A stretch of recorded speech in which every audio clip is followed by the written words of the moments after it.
नमस्कार साथियों, मैं मनीष भारती संस्कृति आईएएस प्लेटफॉर्म पर आप सभी का स्वागत करता हूं। साथियों, हमारे समाज में धर्म निश्चित तौर पर व्यक्ति को नियंत्रित करने का काम भी करता है। जब तक इस समाज में कानूनी व्यवस्था नहीं रहा, धर्म के माध्यम से ही ये समाज लंबे समय तक चलता रहा है। मानव विकास के दौर में ही धर्म का निर्माण होता गया और धर्म ने बहुत अच्छी भूमिका निभाई भी है अभी तक इस समाज के लिए। समय के साथ लेकिन ये देखा गया है कि धर्म के वजह से विभिन्न समुदायों में टकराव भी होता हुआ दिखा है। यह मामला यहाँ पर देखेंगे कि यह भोजशाला मंदिर का विवाद रहा है। आज से नहीं, एक ऐतिहासिक विवाद इस देश में देखने को मिला है। धर्म के आधार पर जितने पुराने विवाद हैं, जैसे कि राम मंदिर वाला इशू, खैर अब सॉल्व हो गया। जैसे काशी विश्वनाथ वाला इशू देखेंगे या फिर आप मथुरा के टेम्पल वाला देखेंगे, वैसा ही लगभग आप कह सकते हैं ये मध्य प्रदेश का भोजशाला मंदिर का विवाद ही रहा है। लेकिन अब इन सब चीजों को लेकर के मध्य प्रदेश के हाई कोर्ट ने एक ऐतिहासिक फैसला दिया है और इसमें हिंदू पक्ष की जीत बताई गई है। यानी कि यहाँ पर भोजशाला विवाद पर तमाम तरीके से दलील चला, लंबे समय तक ये सारी बातें होते रही और अंततः जो फैसला आया है 15 मई को, उसमें इस भोजशाला को हाईकोर्ट ने मंदिर घोषित कर दिया है। और पिछला जो सर्कुलर था जिसमें यह कहा गया था, मस्जिद मानते हुए कि आप यहां पर नमाज कर सकते हैं, कला मॉस्क्यू डिस्प्यूट वाला जो इशूज था, उसमें कहा गया है कि नहीं, यहां पर पिछला जो सर्कुलर था नमाज अदा करने का, उसको पूरी तरह से रद्द किया जाता है। हालांकि एक विकल्प के तौर पर यह कहा गया है कि अगर मान लेते हैं कि इनको मुस्लिम पक्ष को यदि चाहिए कि नमाज अदा करना है, तो आप मस्जिद के लिए सरकार के पास अलग वैकल्पिक जमीन के लिए आवेदन कर सकते हैं। यानी कि जैसे राम मंदिर के केस में हुआ, मस्जिद के लिए अलग प्लॉट दिया गया, वैसा ही कुछ इशूज आप कह सकते हैं कि बताने की कोशिश की गई है। निश्चित तौर पर जैसे ही ये फैसला आया है, पूरे एरिया में आप देखेंगे कि हाई प्रोफाइल चूंकि केस रहा है, दो धर्मों का सीधा टकराव इसको लेकर के पहले भी लंबे समय तक इन सब चीजों को लेकर के डिस्प्यूट रहा है, तो ये मामला वहां पर काफी अभी गर्माता हुआ नजर आया है। और जितने भी आप देखेंगे आज के मीडिया में, हर जगह यह बेहद चर्चा का विषय बनता हुआ जा रहा है। अब यहाँ पर हाईकोर्ट का जो फैसला आया है 15 मई को, उसको समझते हैं। खास करके इंदौर जो बेंच है उसके द्वारा यह फैसला दिया गया है। तो जहाँ क्या क्या बातें की गई है उसको विस्तार से समझते हैं। इंदौर बेंच का जो डिवीजन बेंच है, जिसमें जस्टिस विजय कुमार शुक्ला और जस्टिस आलोक अवस्थी हैं, ये इसके दो जजों की बेंच रही है, ये सुनवाई कर रहे थे। इसके अंतर्गत कुछ महत्वपूर्ण बातें कही गई, समझिए। सबसे पहले भोजशाला परिसर को मां सरस्वती वाग्देवी का मंदिर कहते हैं। तो वाग्देवी जो है मां सरस्वती का ही पर्यायवाची नाम है, उन्हीं को कहा जाता है। तो इसे इनका मंदिर मान लिया गया। पहली बात यह हो गया कि इसे मंदिर कह दिया गया है। दूसरी बात जो सबसे महत्वपूर्ण था कि अभी तक मंदिर की जिम्मेदारी जो है एएसआई के पास है, यानी कि भारतीय पुरातत्व सर्वेक्षण के पास रहा है। तो ये कहा जा रहा था कि इससे ये जिम्मेदारी ले लिया जाए।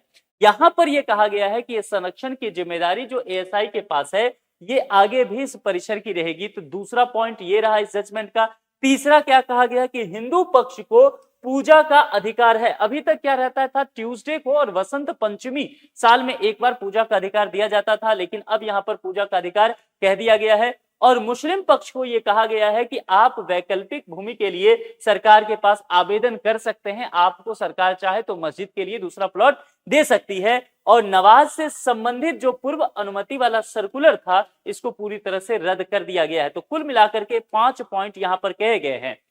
और जैसे ये फैसला आया है, मध्य प्रदेश के मुख्यमंत्री ने यह घोषणा की है कि यहां पर एक कॉरिडोर जिस तरह से विकसित किया जाएगा, वो ठीक ऐसा जैसे कि राम मंदिर का हुआ है। अब इन सब चीजों को लेकर देखिए, यहां पर हाईकोर्ट के द्वारा ये डिसीजन दिया गया है, तो निश्चित तौर पर अपील का अवसर है। तो अब मामला अलग अलग मुस्लिम पक्षों के द्वारा कहा जा रहा है कि फिर हम सुप्रीम कोर्ट में जाकर के इन सब चीजों को अपील करेंगे। ये बात की बातें हैं, लेकिन फिलहाल इतना जो है ये हाईकोर्ट के द्वारा कहा गया है। मनीष गुप्ता जो हिंदू पक्ष के वकील हैं, इनका क्या कहना है, देखिए। हिंदू और मुस्लिम दोनों पक्षों ने अपने तर्क और सबसे महत्वपूर्ण क्या है, साक्ष्य, एविडेंस, वो पेश किया अदालत में। अदालत ने दोनों पक्षों की दलीलें सुनने के बाद एएसआई, भारतीय पुरातत्व सर्वेक्षण की बात की गई है, ऐतिहासिक गजेटियर, हिंदू पक्ष की ओर से जो पेश पुरातत्विक साक्ष्य है, और जो इमारत है, भोजशाला मंदिर का जो इमारत है, उसका जो स्ट्रक्चर कह सकते हैं, पूरा संरचना, उसको समझने की कोशिश किया। उससे जुड़े हुए जो फैक्ट थे उसको देखा गया, फिर उस पर विचार किया गया, और फिर हिंदू पक्ष के तरफ ये फैसला आया है। ये यहाँ पर हिंदू पक्ष के वकील कह रहे हैं। अब जरा दूसरे पक्ष की बात समझते हैं। जो अशहर वारसी हैं वो मुस्लिम पक्ष के वकील हैं, ये क्या कह रहे हैं? अदालत ने जिस स्थल को पहले मस्जिद माना जाता था, क्योंकि पहले ये कहा गया था, सर्कुलर आया था कि आप नमाज अदा कर सकते हैं, नमाज अदा करने की तारीख डेट जो था वो केवल और केवल फ्राइडे था, यानी कि हिंदू पक्ष वहां पर पूजा कर सकते थे वह ट्यूसडे को, और फ्राइडे यानी कि जुम्मे का नमाज अदा करने का ये राइट दिया गया था मुस्लिम पक्ष को। तो यही बात यहाँ पर ये कहते नजर आ रहे हैं कि ऐतिहासिक तौर पर लंबे समय से यही चला आ रहा था, अब उसे मंदिर घोषित किया गया है। हमें कहा गया है कि दूसरी जमीन दी जाएगी, जो फैसला में मैंने आपको बताया। हम पूरे फैसले का विस्तार से क्या करेंगे, स्टडी करेंगे, और अगर हमारे बिंदुओं पर संतोषजनक तरीके से विचार नहीं किया जाता, यानी कि ये असंतुष्ट होते हैं, तो निश्चित तौर पर इनके पास विकल्प है। वही कह रहे हैं कि हम निश्चित तौर पर फिर क्या करेंगे, अपील करेंगे। कहां पर? सुप्रीम कोर्ट में, सर्वोच्च न्यायालय की तरफ रुख करेंगे। अब जरा भोजशाला विवाद को समझते हैं। सबसे पहले ये तो सारी घटना आप समझ गए कि अभी हुआ क्या है। देखिए, जितना राम जन्मभूमि का जो विवाद रहा था ना, लगभग आप कह सकते हैं मध्य प्रदेश का उतना ही हाई प्रोफाइल केस ये भी रहा है। तो एक बहुत बड़ा विवाद जो है यहां से पूर्ण विराम इस देश में लगता हुआ नजर आएगा। हालांकि ये मामला सुप्रीम कोर्ट जाना तय है, तो वहां फिर आगे देखा जाएगा जब होगा। लेकिन फिलहाल यहाँ पर अब भोजशाला का विवाद समझते हैं। जैसा कि मैंने पहले भी कहा कि इसको एएसआई को दे दिया गया था, तो इसकी संरक्षित इमारत में मंगलवार को देखिए ये पूजा होता है, ठीक है, हिंदुओं का दिन मंगलवार दे दिया, और शुक्रवार जो फ्राइडे है वो नमाज के लिए दे दिया। हिंदू पक्ष का क्या दावा रहा कि भोजशाला जो है मंदिर है जिसे राजा भोज ने जिसका निर्माण करवाया, और वहीं पर मुस्लिम पक्ष का क्या तर्क रहा कि पूर्व से ही ये कमाल मौला मस्जिद माना जा चुका है। इसके अलावा ध्यान रखिएगा, हिंदू और मुस्लिम पक्ष के अलावा एक और धर्म के लोगों का दावा है, वह जैन धर्म के लोगों का दावा है। इसी जगह पर इनका यह दलील है कि यह हमारा गुरुकुल है, यह मूर्ति थी जो अंबिका देवी की है। तो यह भी एक दावा इसको लेकर के पेश किया जाता रहा। अब जरा इसके टाइमलाइन पे समझते हैं कि ये विवाद कैसे यहां तक आगे पहुंचा है। यानी कि 2026 और 2026 के 15 मई को जो हाईकोर्ट ने निर्णय हिंदू पक्ष के तरफ दिया, इसे मंदिर माना है। जरा इसके ऐतिहासिक विकास पर चलते हैं तो हमें 1935 में चलना पड़ेगा। अब देखिए 1935 की अगर देखेंगे तो यहाँ धार प्रिंसी स्टेट ने नमाज अदा करने के लिए मुसलमानों को ये राइट दिया। उन्होंने कहा कि ठीक है, आप इस प्लेस पर आकर के नमाज अदा कर सकते हैं, चूंकि लंबे समय से उनके द्वारा ये डिमांड किया जा रहा था मुस्लिम समुदाय के द्वारा। तो यहाँ पर पहली बार देखेंगे इस परिसर में नमाज अदा करने का परमिशन मिल गया धार प्रिंसी स्टेट के द्वारा। तो पहला काम यहाँ, अब नमाज यहाँ हो रहा है। जब ये मामला एक लंबे समय तक ये चलता रहा, 95 हम 90 के दशक में आ चुके हैं, बाबरी मस्जिद का विवाद ये सब देश में हो चुका है, देश अलग ही माहौल में जा चुका है। राम मंदिर वाला जो इश्यूज था, मस्जिद ढाने वाले इश्यूज, तो आप समझ सकते हैं कि 90 के दशक में क्या हो रहा था इस देश में, ठीक है। तो वो सारे कंडीशन में धार्मिक माहौल और तनाव पूरे देश में फैला हुआ है। उसी दौरान ये मसला फिर से एक बार उठता है 1995 में, और 1995 में इस बात को लेकर के डिस्प्यूट तेज हो गया और ये कहा जाने लगा कि अब यहाँ पर हिंदू पक्ष कह रहे हैं कि हमारा भी हक है। तो यहाँ पर यह डिसाइड किया गया इस चीज को लेकर के कि ठीक है, हिंदुओं पक्ष को भी पूजा करने का अधिकार दे दिया जाए, और हिंदू पक्ष मंगलवार को पूजा करेंगे, और इसके अलावा मुस्लिम पक्ष जो है फ्राइडे को इसी परिसर में नमाज अदा करेंगे। यानी कि कुल मिलाकर के 2 दिन बांटे गए दोनों धर्म के लोगों के लिए। ये चीज आगे चल रहा था। 97-98 में देखेंगे तो इसी चीज को लेकर के यहां पर कहा गया कि एएसआई की एंट्री होती है, क्योंकि ये विवाद लगातार बढ़ रहा था और ये पूजे के जो दिन था या नमाज का, इसमें भी टकराव देखा जा रहा था। तो फिर ये एएसआई को दिया गया, और एएसआई ने जब इसको अपने अंदर लिया तो निश्चित तौर पर यहाँ सिक्योरिटी बढ़ा दी गई। यहाँ पर हाई प्रोफाइल सिक्योरिटी रखा गया, और उसी सिक्योरिटी के दौरान चाहे वो पूजा करना हो, चाहे ये नमाज अदा कराना हो, ये एएसआई के द्वारा किया गया। और इस 2 दिन के अलावा ध्यान रखिएगा, यानी कि 2 दिन तो बुक हो गया पूजा और नमाज के लिए, फिर बाकी परिसर का क्या इस्तेमाल होगा। और साल में एक बार वसंत पंचमी हिंदुओं के लिए अलाउ किया गया एएसआई के द्वारा, और बाकी दिन जो रहा उसको आम पर्यटन के लिए खोल दिया गया कि आप वहां पर जाकर के विजिट कर सकते हैं, है ना, वहां जाके आप घूम सकते हैं। तो ये सारे चीज यहाँ पर किया गया। और 2003 में इस बात को लेकर के भी आगे थोड़ा मामला बढ़ता है कि किस तरह से तो हिंदू पक्ष को लेकर के फिर हुआ कि भाई आपको मंगलवार दिया गया, वसंत पंचमी भी आपको देंगे, और फ्राइडे इनके लिए दिया गया, और टूरिस्ट के लिए भी एक जगह खोल दिया गया। यानी कि कोशिश की गई समय के साथ कि इस मामले को थोड़ा सा और आसान बनाया जा सके। लेकिन ये मामला जब 13 से 16 तक में देखेंगे, सबसे अधिक जोर यहाँ पर पड़ता है। तकरीबन देखा जाए ना तो एक दशक 10 साल तक ये लगभग मामला चलता रहा, लेकिन अचानक से फिर 13 से 16 तक काफी मूवमेंट यहाँ पर देखा गया। और यहाँ पर देखा गया कि जो लोग मंगलवार को पूजा करने आते हैं या वसंत पंचमी या नमाज अदा करने आते हैं तो टेंशन बढ़ता गया। दोनों ही पक्षों के बीच लगातार वहां पर विवाद होते रहे और यहाँ पर धार में लगातार कम्युनल वायलेंस होता गया। इन तमाम चीजों को देखते हुए फिर मामला कंट्रोल में नहीं रहा। 2022 में याचिका जाता है हिंदू फ्रंट ऑफ जस्टिस का, ये एक पिटीशन डालते हैं, पिटीशन पहुंचता है हाई कोर्ट में और हाई कोर्ट से ये डिमांड करते हैं कि यहाँ पर एक मंदिर था और यहाँ पर केवल मंगलवार को नहीं बल्कि हिंदू पक्ष को प्रत्येक दिन पूजा का अधिकार मिल जाना चाहिए। अब यहाँ पर ये बात जब होता है तो फिर यहाँ पर बात चूंकि एएसआई के कंट्रोल में था, दिया गया कि भाई अब आप इसका जांच वगैरह कीजिए। हालांकि इस तमाम जांच को लेकर के मामला सुप्रीम कोर्ट में पहुंचा था। सुप्रीम कोर्ट से यह डिमांड किया गया था कि जो जांच करने की रिपोर्ट तैयार करने की बात हाई कोर्ट के द्वारा स्वीकार किया गया है याचिका, उस याचिका पर आप रोक लगा दीजिए। लेकिन सुप्रीम कोर्ट ने ऐसा रोक लगाने से मना कर दिया और अंततः क्या हुआ कि 2024 में ये जो ऑर्डर हुआ था उसके बिहाफ पर साइंटिफिक जो रिसर्च किए गए तमाम चीजों को लेकर के सर्वे जो किया गया उस पूरा कॉम्प्लेक्स का, मंदिर के दीवारों का, देखा गया कि क्या वाकई हिंदू पक्ष जो बातें कहते नजर आ रहे हैं कि वहां पर मंदिर के साक्ष्य मौजूद हैं तो उसका वैज्ञानिक पद्धति से अध्ययन कर लिया जाए। इन तमाम चीजों को लेकर के 98 दिन तक रिसर्च चलता रहा उस कैंपस में एसआई के द्वारा और फिर ये एक भारी भरकम रिपोर्ट सौंपा गया अदालत को, ठीक है। और उसके बिहाफ पर अभी यही मुस्लिम पक्ष कह रहे थे ना, हिंदू पक्ष के वकील जो कह रहे थे कि भाई जो अदालत के सामने ये एएसआई ने रिपोर्ट दिया, ऐतिहासिक गजेटियर दिया, हिंदू पक्ष के जो तमाम जो पूरा तथ्य कुछ साक्ष्य थे, इमारत की संरचना से जुड़े हुए फैक्ट थे, ये सब अदालत के सामने दिया गया। तो यही बातें यहाँ पर कही जा रही है कि ये जो 98 दिन तक रिसर्च चलता रहा, इसी चीज को लेकर के कहा गया सुप्रीम कोर्ट में कि आप ये सर्वे मत होने दीजिए, लेकिन सुप्रीम कोर्ट नहीं माने। तो ये जो 98 दिन तक पूरा चीज चलता रहा, इसी सब बातों को लेकर के रिपोर्ट दिया गया और उस रिपोर्ट में फाइनली ये देखा गया कि हाँ, जो हिंदू पक्ष जो बातें कह रहे हैं कि यहाँ पर मंदिर है, इसको यहाँ पर मध्य प्रदेश की हाईकोर्ट ने स्वीकार कर लिया और 15 मई वह ऐतिहासिक दिन रहा जहां पर जजमेंट फाइनल दे दिया गया हाईकोर्ट के द्वारा और कहा गया कि हिंदू पक्ष की बात सही है। ये परिसर, ये कॉम्प्लेक्स वह पूरी तरह से क्या है, मंदिर है, तो इसे मंदिर ही रखा जाएगा। और फिलहाल एएसआई को कहा गया है कि आप यहां से नहीं जाएंगे, आप सिक्योरिटी टाइट रखिए और पूरे परिसर पर आपकी ही जिम्मेदारी रहेगी। समय के साथ यहाँ पर निश्चित तौर पर अब प्रत्येक दिन पूजा पाठ हिंदू पक्ष के द्वारा किया जा सकता है और मुस्लिम पक्ष को कहा है कि आप एक काम कर लीजिए, नैतिकता के आधार पर कोर्ट ने यह कहा कि आप सरकार के पास जाइए और सरकार से आवेदन कीजिए कि आपको एक वैकल्पिक भूमि दे दे और उस भूमि पर जाकर के मस्जिद बना सकते हैं। क्योंकि जितने भी साक्ष्य यहाँ पर पेश किए गए उस साक्ष्य से यह पता चलता है कि यहाँ पर मां सरस्वती वाग्देवी का ही मंदिर रहा है, ठीक है। तो ये पूरी तरह से कहानी रही है 1935 से लेकर के 2026 तक की, यहां तक हम पहुंचे हैं।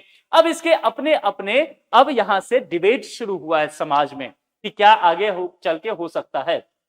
देखिए 1935 से लेकर के अभी तक की जो स्थिति रही है उस पर हम चर्चा किए। मुस्लिम पक्ष का अब तर्काना इस फैसले के बाद शुरू हुआ है कि लंबे समय तक हमने इसे एक मस्जिद के तौर पर प्रयोग किया और धार्मिक स्वरूप तय करने का अधिकार जो है सिविल कोर्ट को होना चाहिए। वही हिंदू पक्ष कह रहे हैं कि भाई अब शिलालेख और स्थापित अवशेष जो हैं वो पूरी तरह से मंदिर के ही प्रमाण है, जो कि हाई कोर्ट में दिया भी गया और उसी ऐतिहासिक तमाम दस्तावेज के आधार पर हाई कोर्ट ने ये फैसला भी सुनाया है। जैन वाला मैंने आपको पहले ही ये एंगल भी बता दिया है कि लेकिन यहाँ पर हिंदू पक्ष के अंतर्गत गया है। तो दोनों पक्ष को तर्क में आप देखेंगे तो जो स्थापत्य कला, खास करके जो उसके अवशेष हैं, खंभों के उकेरी गिरी जो आकृतियां हैं, शिलालेख वहां पर हैं, वो सब ये कह रहे हैं कि ये हिंदू मंदिर है और संस्कृत शिक्षण केंद्र के रूप में ये प्रसिद्ध रहा है, इसके भी प्रमाण हैं। इसके अलावा यह भी कहा गया कि सदियों से यहाँ पर वसंत पंचमी सेलिब्रेट किया जाता रहा है और एएसआई के जो वैज्ञानिक सर्वे हैं उसमें भी तमाम चीजें जो है ये कंफर्म होता हुआ नजर आया। यहाँ पर जो मुस्लिम पक्ष के तर्क फाइनल अब जजमेंट के बाद आ रहा है, खास करके मौलाना कमालुद्दीन वेलफेयर सोसाइटी, चूंकि यही यहाँ पर एक पक्ष के तौर पर जा रही है, इनका यह दावा है कि संपत्ति पिछले लगभग 700 वर्षों से कमाल मौला मस्जिद के रूप में उपयोग किया जाता रहा है। और 1935 के धार रियासत, जो कहानी मैंने आपको पहले बताया था कि धार रियासत ने नमाज अदा करने का परमिशन दिया था फ्राइडे के दिन। तो कुल मिलाकर के कहा गया कि उनके रियासत के आदेश और जो पुराने गजेटियर हैं जिसमें यह कहा गया था कि यहाँ पर नमाज अदा किया जा सकता है, जिसको अभी हाईकोर्ट ने रद्द किया, उसका भी हवाला यहाँ पर मुस्लिम पक्ष अब यहाँ पर देते हुए नजर आ रही है। तो ये कहा गया है कि एसआई की जो सर्वे पद्धति है उसको चुनौती दिया गया है और इस निर्णय के खिलाफ सुप्रीम कोर्ट जाने की बात की गई। निश्चित तौर पर ये एक तरह से कह सकते हैं कि कानूनी अधिकार है कि वो सुप्रीम कोर्ट जा सकते हैं, अपील कर सकते हैं। तो अब सुप्रीम कोर्ट का संभव है रुख अख्तियार किया जाएगा। अब जरा इस विवाद सबको लेकर के, इस परिसर के विषय में, भोजशाला मंदिर कहां से आ गया, माता सरस्वती की मंदिर कैसे बना, जरा इसके इतिहास में चलते हैं कि क्या कहा जाता है। इसके ऐतिहासिक पृष्ठभूमि को समझने की कोशिश करते हैं। धार जैसा कि मध्य प्रदेश के में है, पहले भी मैंने कहा, भोजशाला परिसर परमार वंश का काल से जुड़ा हुआ है। इसको नोट कीजिएगा, बहुत ज्यादा विवाद में रहा। आप लोग के तमाम तरह के एग्जाम अभी होने वाले हैं, तो उसमें ये आपसे पूछा जा सकता है, परमार शासक कौन थे? राजा भोज। 11वीं शताब्दी को विद्या और संस्कृति का संरक्षक माना गया।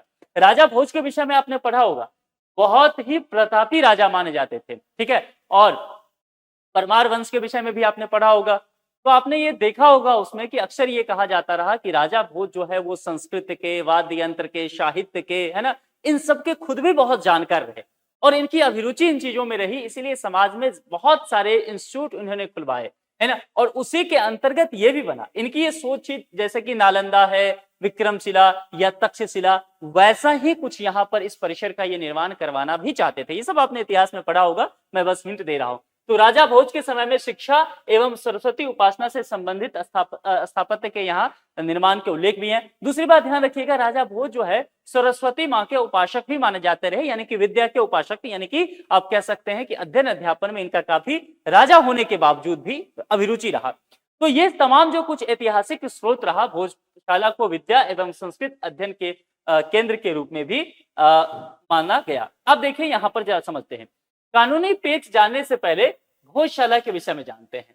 1034 में परमार शासक राजा भोज ने ज्ञान की साधना और मां सरस्वती की आराधना के लिए भोजशाला का निर्माण किया। जैसा कि मैंने पहले कहा, नालंदा तक्षशिला जैसा आवासीय परिसर, और ये क्या, संस्कृत विश्वविद्यालय था। आज भी बहुत सारे संस्कृत विश्वविद्यालय है ना, ऐसा ही ये संस्कृत विश्वविद्यालय के तौर पर देखा गया। यहाँ पर लाल स्तंभ है, मतलब पिलर की बात की गई है, जो आप कह सकते हैं अलंकृत है। जैसे कि ये देखिए मूर्ति है ना, तो ऐसे नक्काशी बहुत खूबसूरत सा लाल पिलर पे इस तरह से किया गया है, और उसमें बहुत सारे देवी देवताओं के प्रतिमा लगे हुए हैं, जो वहां के जो मंदिर है उसकी आप कह सकते हैं कि भाव भंगिमा को और ज्यादा बढ़ा देता है, जिसमें माघ, बाण भट्ट, कालिदास, भवभूति, भास्कर भट्ट, धनपाल, ये सब कौन है? ये तमाम उस दौर के जो हैं, एक कह सकते हैं कि विद्वान व्यक्ति हमारे समाज के रहे हैं। उन सबों की प्रतिमा भी यहाँ पर लगी हुई है। जालीदार खिड़कियां हैं, इनके बीच देवी देवताओं की मूर्तियां भी उकेरी गई है, जो हिंदू होने के इस परिसर का प्रमाण भी है। तो भवन के मध्य में विशाल यज्ञ कुंड भी है। जाहिर सी बात है, यज्ञ कुंड है तो हवन की परंपरा वहां रही होगी। सन 1035 में मां सरस्वती की अप्रतिम सौंदर्य प्रतिमा की प्राण प्रतिष्ठा वसंत पंचमी के दिन की गई, और इसीलिए वसंत पंचमी के दिन, ये भले ही विवाद में भी ये जगह रहा, इसके बावजूद भी यहाँ पर कोर्ट ने परमिशन दिया था कि आप यहाँ पर उपासना वगैरह कर सकते हैं। राजा भोज के विषय में मैं कह रहा था, तो महाराजा भोज जो हैं 36 तरह के आयुध विज्ञान के ज्ञाता थे। मैंने पहले कहा ना कि ये महाराजा जरूर थे, लेकिन ज्ञान विज्ञान में इनका बहुत इंटरेस्ट था, है ना। बहुत कम ऐसा होता है कि कोई शासक जो हो वह विद्वान भी बहुत रहा हो, है ना। वो मान लेते हैं युद्ध कला में बहुत निपुण रहे हों, लेकिन युद्ध कला के अलावा ज्ञान विज्ञान से, संस्कृत से, ज्योतिष विद्या से, इन सबों से दिलचस्पी होना, साहित्य के विषय में जानकारी होना, कम शासकों में ऐसा देखा गया है। एक राजा भोज उनमें से रहे। स्वयं 72 कलाओं और 36 तरह के आयुर्वेद विज्ञान के ज्ञाता थे। आप सोच सकते हैं कि क्या इनका उस वक्त जलवा रहा होगा, कितने विद्वान व्यक्ति ये रहे होंगे। उनका कार्यकाल सन 1065 तक रहा और अनेक मंदिर, घाट, तालाब और विद्यालयों का इन्होंने निर्माण भी कराया। और यहाँ पर एक चीज देखा गया कि काशी के महान विद्वान रहे पंडित भाव बृहस्पति, उन्होंने शैव संप्रदाय के सिद्धांतों का यहाँ पर अध्ययन और प्रतिपादन भी किया। तो कुल मिलाकर के देखेंगे इनकी ज्ञान की परंपरा यहाँ पर रहा है। संस्कृत साहित्य की यहाँ पर धरोहर माना जाता है। स्थापना से लगातार 271 वर्ष तक भोजशाला ज्ञान का केंद्र बना रहा। ठीक, आप ऐसे कह सकते हैं, जैसा कि मैंने पहले भी कहा कि नालंदा या विक्रमशिला, तक्षशिला, ठीक वैसा ही भोजशाला को भी राजा भोज चाहते थे उसी स्तर तक ले जाएं। धार्मिक स्तर, विवाद और विधिक प्रक्रिया, जैसा कि मैंने पहले भी कहा कि धर्म का विवाद कोई नया विवाद नहीं है ना। धर्म ने समाज को आगे बढ़ाया है, लेकिन तमाम तरह के विवाद भी कई समुदाय के बीच समय के साथ होते रहे हैं। तो निश्चित तौर पर जब कानून हमारे पास रहता है, डेवलप हुआ, तो निश्चित तौर पर उस कानून का प्रयोग करते हुए हम उस विवाद के समाधान तक पहुंचने की कोशिश करते हैं। यहाँ पर कुछ संवैधानिक आधार भी मैं बता दूंगा, तो परीक्षा के दृष्टिकोण से ये सारे आर्टिकल जो है इंपॉर्टेंट होने वाले हैं, इसको ध्यान रखिएगा। देखिए यहाँ पर धार्मिक स्थल विवाद से क्या मतलब है कि किसी स्थल के धार्मिक स्वरूप, स्वामित्व, प्रबंधन या पूजा अधिकार, इन सब को लेकर के कुछ पक्षों में मतभेद हो सकता है, जिसे हम धार्मिक विवाद के तौर पर जानते हैं। और भारत की जब हम बात करते हैं तो एक बहुआयामी देश है, बहुत सारे धर्म यहाँ पर है। हम कहते हैं कि हमारे देश में अनेकता में भी एकता है।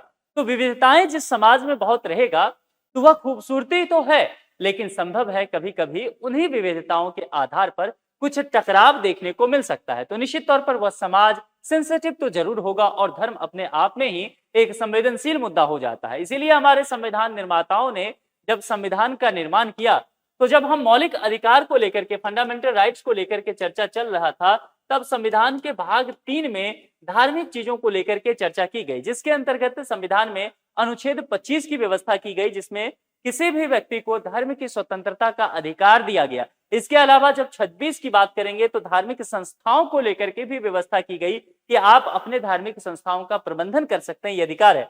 इसके अंतर्गत जब अनुच्छेद 14 की बात की गई तो समानता के अधिकार की बात की गई, यानी कि धर्म के आधार पर किसी भी नागरिक में भेदभाव हमारा संविधान नहीं करेगा, यह राष्ट्र नहीं करेगा। अनुच्छेद 32 और 226 जो है मौलिक अधिकार के संरक्षण हेतु न्यायिक उपाय भी है, जिसमें आप जानते हैं कि अनुच्छेद 32 के अंतर्गत 5 तरह के रिट की व्यवस्था की गई है कि आपके तमाम जो मौलिक अधिकार हैं, अगर स्टेट उसका हनन कर रहा है तो आप रिट के मामले से सीधे कहां जा सकते हैं, सुप्रीम कोर्ट का दरवाजा खटखटा सकते हैं। यानी कि कुल मिलाकर के आप ओवरऑल कह सकते हैं कि सुप्रीम कोर्ट को एक तरह से अपीलीय अदालत के तौर पर भी माना गया, और इसीलिए इसी केस में कहा जा रहा है कि हाई कोर्ट के फैसला से हम अगर संतुष्ट नहीं होते हैं तो हम सुप्रीम कोर्ट का रुख करेंगे, ये मुस्लिम पक्ष का कहना है।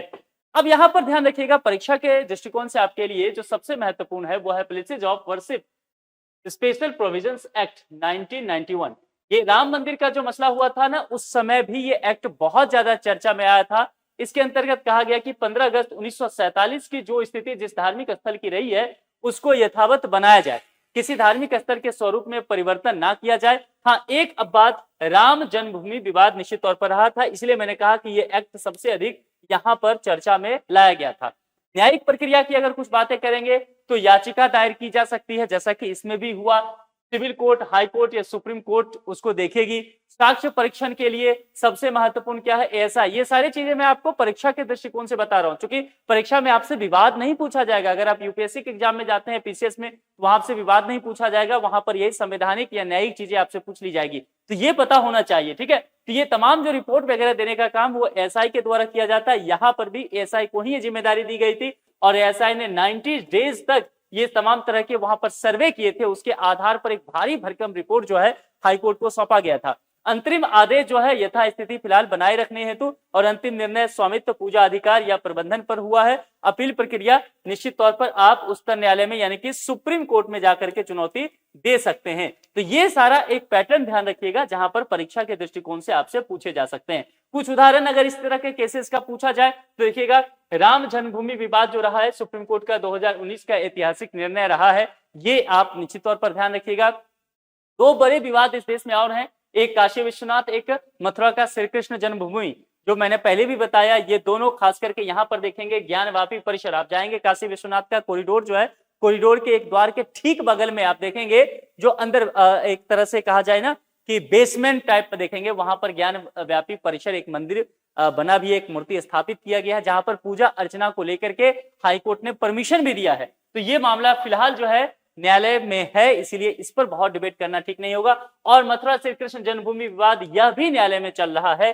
तो कुल मिलाकर के ये कुछ ऐसे टॉपिक हैं जो हमारे समाज के अभी भी धार्मिक आधार पर बेहद संवेदनशील मुद्दा बना हुआ है। संभावित प्रश्न यहाँ पर यह है, इसका जवाब आप कमेंट बॉक्स में लिख करके दे सकते हैं। अब आप मुझे बताइए कि जिस तरह से राम जन्मभूमि विवाद जो रहा उसका समाधान हमारे समाज ने निश्चित तौर पर न्यायालय के दखलंदाजी से हुआ, लेकिन फिर भी सौहार्दपूर्ण तरीके से हो गया। ऐसे ही क्या हम इस बात को लेकर के उम्मीद हमें नहीं करना चाहिए कि भोजशाला विवाद भी सामाजिक सौहार्द से हो जाए, या फिर ज्ञानव्यापी जो मंदिर की बात की गई है जो काशी विश्वनाथ कॉरिडोर के पास है, इसके अलावा जो मथुरा में श्री कृष्ण जन्मभूमि विवाद है, क्योंकि समाज को कहीं ना कहीं ये खंडित करने का काम करता है। अगर सामाजिक तौर पर सौहार्दपूर्ण तरीके से इसका समाधान ढूंढ लिया जाएगा तो हमारा समाज और भी मजबूत हो सकता है। और जो हम कहते हैं कि विश्व बंधुत्व बनने की बात हम कहते हैं, और हम कहते हैं कि हम अभी अमृत काल में आजादी के चल रहे हैं, 2047 तक हम विकसित भारत बन के उभरेंगे, उसकी अवधारणा को हम अधिक पुष्ट कर सकते हैं। आप लोग क्या सोचते हैं इन तमाम विचारों पर? अपने जो राय मशविरा है आप तर्क के साथ कमेंट बॉक्स में लिख करके जरूर दें। आज के लिए इतना ही। जुड़ने के लिए आप सभी का बहुत बहुत शुक्रिया। Thank you so much.